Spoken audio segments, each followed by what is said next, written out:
There was this girl that was married to a guy, and because of the wickedness of the guy, God slew him according to scriptures, and he died like that. And there were three brothers. So the first son was one that was married.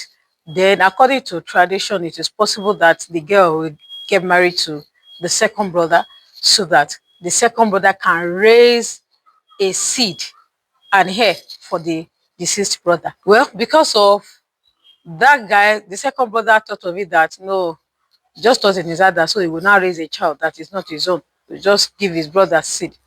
That was why he too started, pour the thing away. Anytime he had to go into the lady. And God also terminated his own life also because of that wickedness. Now, their father became afraid. This story is in Genesis chapter 38. It's a story of Tamar. Their father happens to be Judah, the son of Jacob, through whom we all know the tribe of Judah. So if you heard the story of tribe of Judah, I'm talking about Judah and the three sons and the daughter-in-law Tamar. So when two sons had already died, the father just decided that it's better you go back to your father's house or go and be a widow and wait for the last son to grow.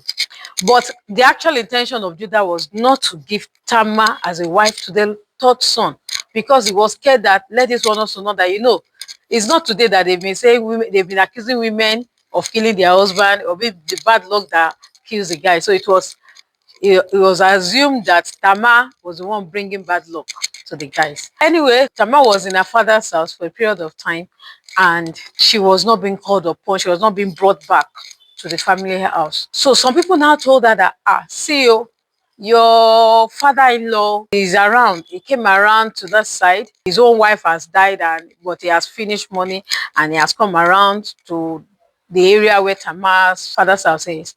And at the end of the day, she went to disguise as a prostitute along the road that the man will pass through, that Judah, the father, not son now, the father. And as predictable as Judah was, he actually patronized the prostitute, not knowing that it was actually his daughter-in-law. After Judah got involved with her, they had a negotiation, and the payment he got from her was to collect his signet, his bracelet, and his staff. And that's, to me, if at that time, just because Judah wanted to sleep with a woman, he actually released things that is authority into the hand of a woman. But that's a story for another day. 3 months later, Tamar was found to be pregnant. And by the time Judah got to know, the news got to Judah that your daughter-in-law, she has played that lottery, and somehow she's with a child. Judah said, go and bring her, we must burn her to death, because that was the penalty. As if she was the only one that committed that crime by herself.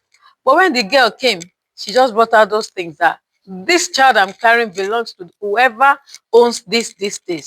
And that was when Judah realized that he had not been fair. Judah said she has been more righteous than him because she was actually cheated. He just left the girl to wallow in her father's house as a widow, not even as a free person. No other person can come and ask for her hand in marriage because she's dressing like a widow. But Tamar had to take her own destiny into her hands, that I can't just sit down in my father's house. I'm not a daughter, I'm not a maiden, I'm not a wife, I'm a widow. The person they're supposed to give me, obviously the father is not ready to give me. And she took matter into her hand, and she did what she could do. And in those days, a lot covers their face. They use veil. So that's why the man couldn't even recognize whoever it was. And that was why Tamar could do what she did. The pregnancy actually resulted in twins. Through one of them was the lineage of King David, lineage of Jesus Christ. And we can see how, even though people might say, Tamar, is not a popular character of the scriptures, but if you go and read Genesis chapter 38, you see the story of Judah and Tamar, and you see how a young maiden that had been battered, two husbands had died. Life has thrown a lot of lemon away, and at the end of the day, she made lemonade out of her life. She decided that no, I'll not just sit down here and let things happen anyhow. She took her destiny into her hands, and at the end of the day, God honored her. She happens to be one of the fourth great grandmother of Jesus Christ. As a woman, you have what it takes in you. You have the resilient power in you to bounce back. You have the bounce back mechanism that will still place you to be relevant in your generation.